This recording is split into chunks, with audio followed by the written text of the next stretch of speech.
Good afternoon. I'm Dennis Johnson. I'm a process control engineer with Newmont Mining. I'm here to talk to you guys about utilizing Alarm Sentinel and how we've done some of that at our organization. Just a little bit about Newmont. Newmont is the world's largest gold miner, so we have kind of facilities you can see in the map here kind of scattered all over. The dark blue ones are really our kind of core sites. Those are where we have the Alarm Sentinel installations located. The yellow ones are current and future projects. So some of those are anticipated to pick up on the Alarm Sentinel as well. And our corporate headquarters is in Denver, Colorado. That's where I'm located. A little bit, just a quick background on our organization, because I think it's important to point out that Newmont has been doing a lot over the past, 5-6 years on trying to really improve our operation from a process control perspective, a plant automation. So we've really been doing a lot of restructuring, a lot of formalization of a lot of these processes. So this is kind of the timeline, what's been happening. I just want to highlight a couple of the things. It kind of in 2019, we launched this centralized process control team to really kind of help the sites and to try to bring out some of those, to really help with the improvements at the sites because they weren't getting a lot of attention. And then in 2021, we really kind of ramped things up for this centralized team, trying to standardize things, trying to fix things across the different sites and get some value capture there. And in 2022, that's where we're at now. We're really trying to bring more and more people on board. We're trying to automate some of these things. We're trying to standardize the data that we see across the sites, really benchmark and compare, and trying to get our assets as efficient as possible. So that's kind of where the Alarm Sentinel comes in as a tool that's helping us. Here's just a little more information. If I wanted to just kind of focus on one thing here, it's that we're standardizing, we're trying to utilize the same tools across all the sites. Even though, some of our sites are very mature, some of our sites are new, some are old, some are new.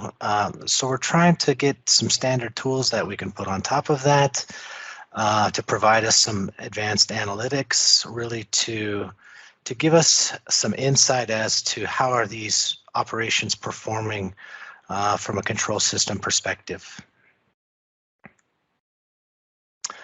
So for us, for Newmont, we had some opportunity. We had a purpose in mind when we kind of dove into this Alarm Sentinel. So why are we focusing on alarms? That's probably most people are have very similar ideas here. We want to identify alarm conditions to proactively resolve issues prior to interlock and trip action, trying to be in front of the alarms, trying to address nuisance alarms, trying to address safety, really get an idea for how are these sites performing against each other. Obviously, some sites, they're more efficient than others. And the way we normalize that is on a per operator basis. So we try to look at the numbers based on the per operator. How much is that guy sitting in the chair? How much is that ringing in his ear, the alarms? And then, of course, we want to create a baseline for improving our systems, and they're all in need of improvement. I've got the numbers right there to show you. But we really want to make some improvements in this area. And those improvements really are driven by these targets that we have set across our organization. So we really have these targets of 6 alarms per hour per operator.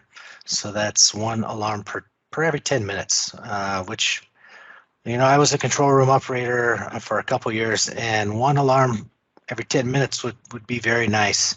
I'd give you those chances to really address the things that are important and probably requiring an action. So we got 6 alarms is our target, a maximum of 10 alarms per hour.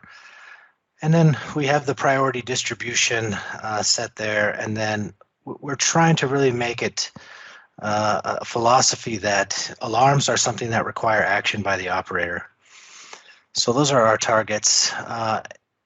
At our current installation base, we have 9 sites that are in operation for Alarm Sentinel. 3 are in progress. I have shared the numbers over here with you guys. I kind of kept the names a little generic, just because that part is not so important. But you can kind of see over in the chart, you see our install. You see what the alarm rates were at the time of install, and then you can see what the current alarm rates are. And I'll talk a little bit how we've progressed that and where we're at with that. But you can see we got 3 more sites in progress expected by the end of this year. So in total, we'll have 12 sites. So we're pretty excited about that. What's our game plan? You know, why are we using Alarm Sentinel?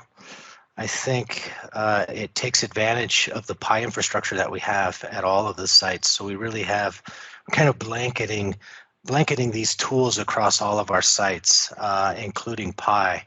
So we're trying to take advantage of that Pi infrastructure and try to take advantage of the fact that when you put these tools on top of Pi, it really doesn't matter what that control system level is below that. So we have a variety of control system platforms. If I just jump back one more time, I guess I should point out, you know, I have the countries of the sites, and then in parentheses, I have the control systems that those sites are running. So you can see we kind of have a mix of Rockwell, SciTech, Wonderware, and then we got a Yokogawa site as well. So there's a lot of variety. So we want the flexibility and be able to access the data at all these different sites, regardless of the control system that they have. So I think Alarm Sentinel is giving us kind of a standard platform that allows us to interact with those systems. So how are we doing this? How are we rolling this system out? I think we've developed a global alarm management standard. That's one of the things I think that's really lacking. When you have a big organization and you're getting a lot of new assets, or you're buying assets, you're maybe closing older assets, and you're not spending money on older assets. A lot of times you have just things go on and you're not really standardizing how things are looking, or you never had a chance to standardize those things because you bought the site and somebody else built it. So we're really trying to get this standard developed and rolled out and implemented. And these tools that I'm talking about, Alarm Sentinel, that's helping us to benchmark and really gain some insight into alarms specifically.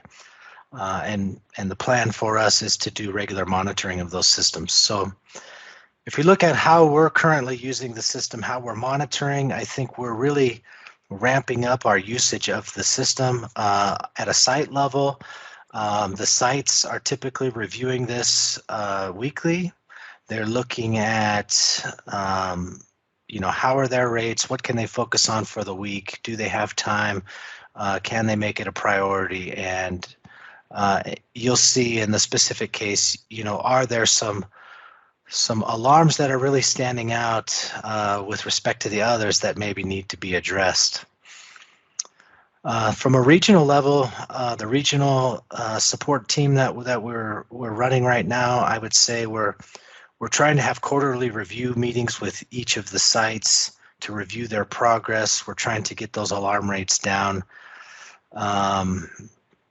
We try to sit with each of the sites, look at their dashboards, try to talk about what is the plan and how can we address these, and try to set some targets for the next meeting.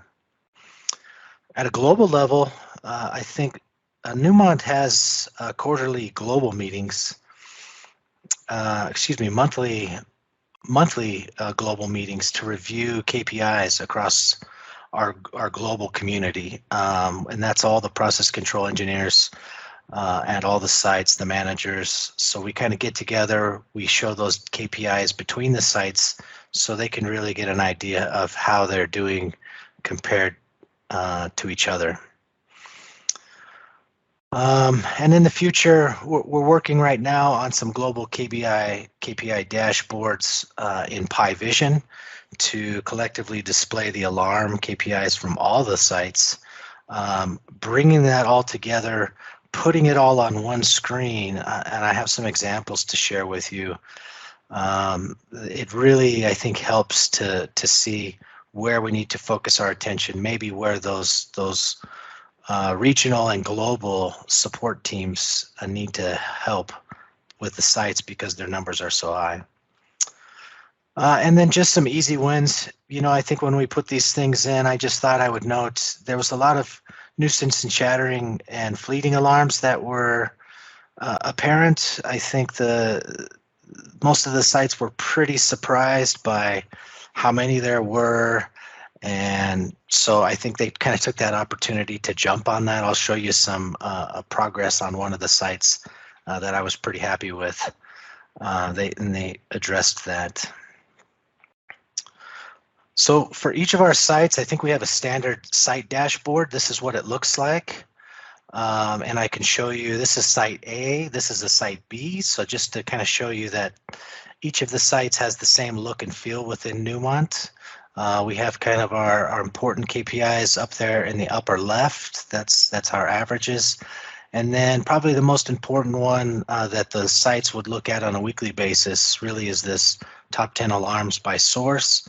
So like I said, if they see one, like here's a good example where maybe that one alarm is popping up quite a bit for some reason, it wasn't there last week, now it's here all of a sudden, then they can really address that.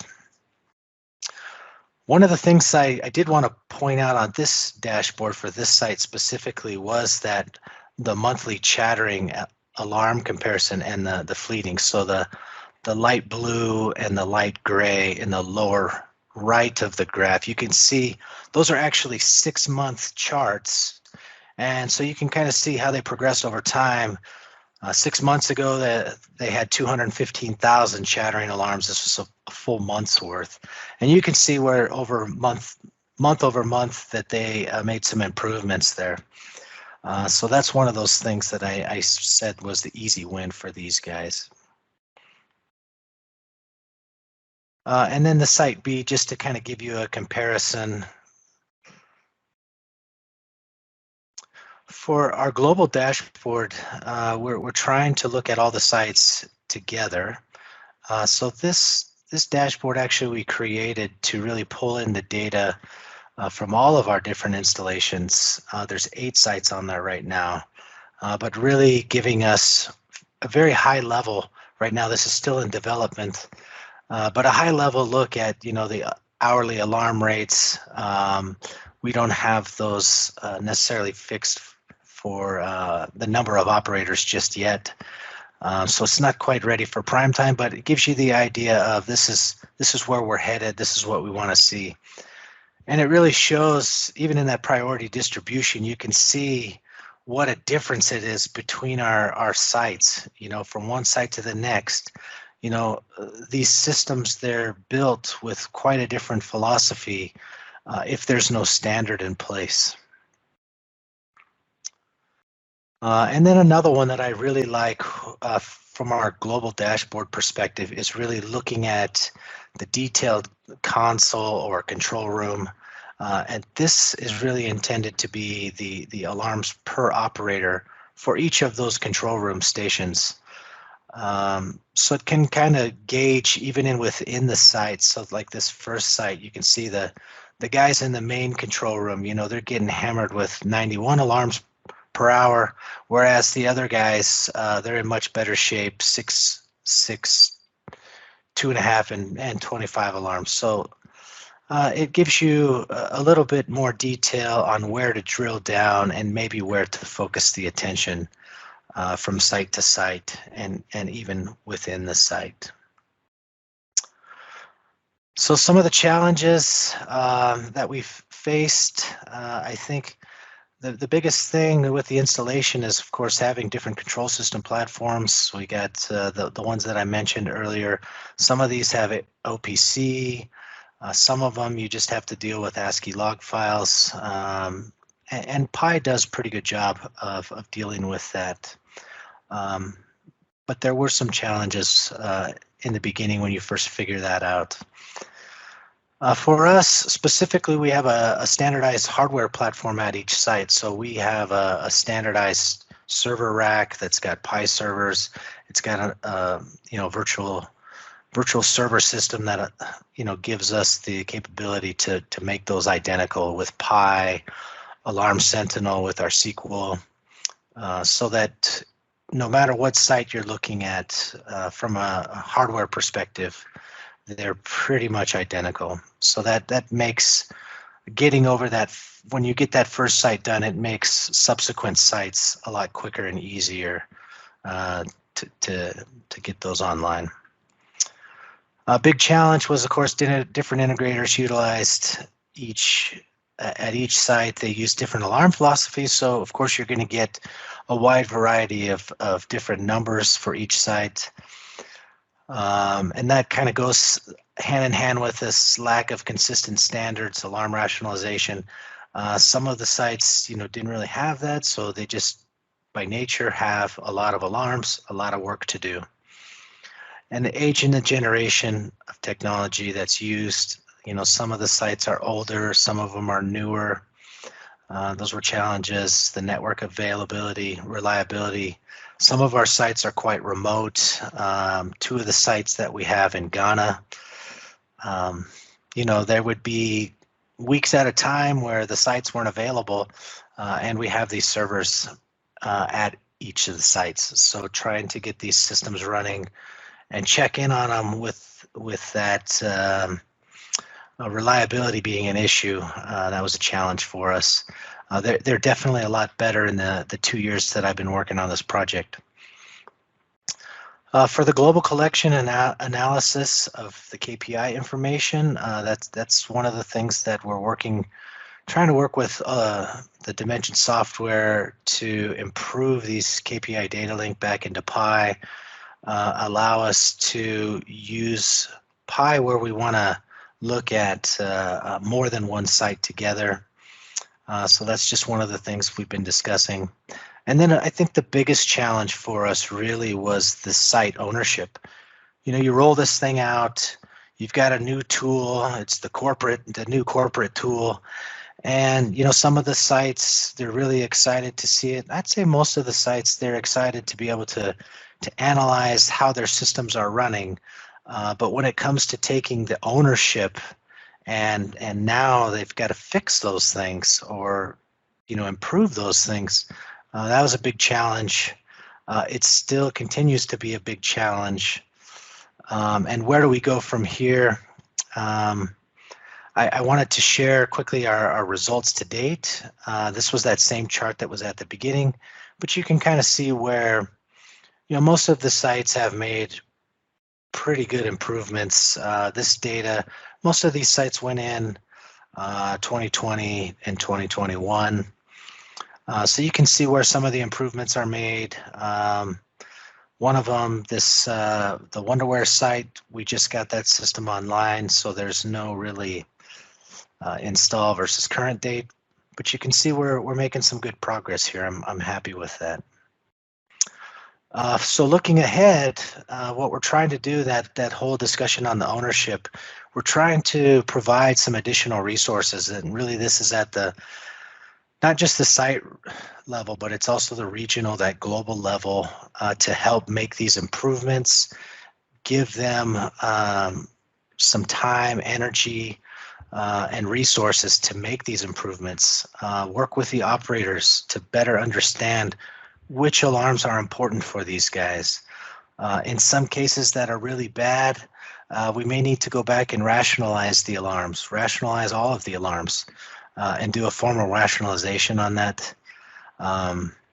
That's quite a challenge to do after the fact, but we're certainly looking into that as an activity. For finalizing our Pi Vision dashboards, I think we're kind of in the point where we have all of the sites working very well. They're giving us the data that we want, and now we're trying to really piece that together so we can have a very high-level single instance look across all of our sites. So we're working on finalizing that.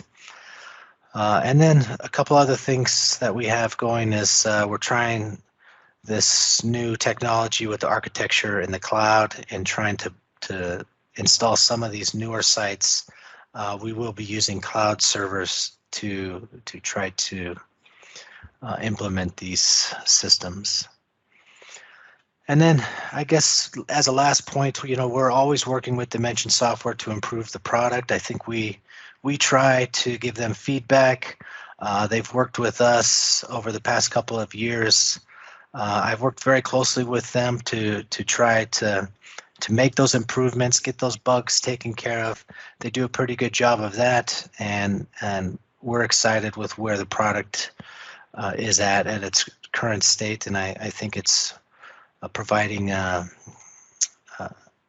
it's a good resource, it's a good tool for us to use to try to attack this problem.